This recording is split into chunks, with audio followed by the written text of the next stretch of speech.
Guys, kamusta na? Malapit nang magpasko, no? Kaya eto, meron akong masarap na chicken adobo recipe na isi-share sa inyo. Bagay na bagay ito for all occasions, kahit special ones, like Christmas. At ang dali pang lutuin. Kailangan lang nating i-marinate itong chicken, kaya pinaghalo-halo ko na yung mga marinade ingredients. Meron niyang toyo, suka, ground black pepper, may bawang rin yan, at meron ding brown sugar. Binabad ko lang ng 1 oras. At pagkatapos ibabad, kailangan ko lang munang iprito yung chicken. Pero bahagyang pagprito lang, ha? Na-improve kasi ng pagprito yung texture ng outer part ng chicken. At feel free na skip itong step na to kung nagmamadali ka. Una kong piniprito yung skin side ng chicken. 2 minutes lang per side ito. At dahil nga kakababad pa lang natin ng chicken, mamasa-masa pa to, no? So ang tendency ay maninilamsik yung mantika. Kaya kung meron kayong splatter screen, gamitin ninyo para nang sa ganun maprotektahan kayo. After 2 minutes, binabaliktad ko na yung chicken. At ganun din, same step. Itutuloy natin yung pagprito ng 2 minutes dun sa kabilang side. Hindi natin i-expect na maluluto ng tuluyan yung chicken. Bahagyang pagprito lang kasi ito eh.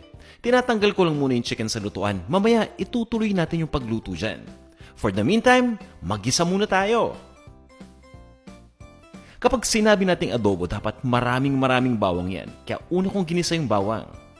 Naglagay din ako ng sibuyas. Itong sibuyas ay optional ingredient. Pero nakakatulong yan para magpalasa lalo dito sa ating chicken adobo. Once na lumambot na yung sibuyas, nilagay ko na yung ating pan-fried chicken.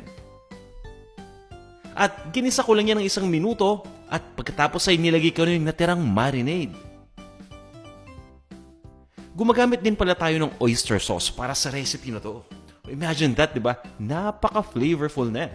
At dahil nga kailangan pa natin na palambutin yung chicken, naglagay ako ng tubig at ng bay leaves. At syempre, ito yung Knorr Chicken Cube para maging buong-buo yung lasa ng ating chicken adobo. Tinakpan ko lang itong lutuan at tinuloy ko lang yung pagluto ng mga 40 to 50 minutes. Nakaluhit lang tayo, ha? At ready na to! Itong version natin ng chicken adobo ay sadyang saucy. Gustong-gusto kong isabaw sa kanin yan. Mas nakakagana kasing kumain, di ba? At eto na ang ating special chicken adobo. Nakita nyo naman, ang dali lang lutuin. Pero kapag nasubukan nyo yan, siguradong magugustuhan ninyo.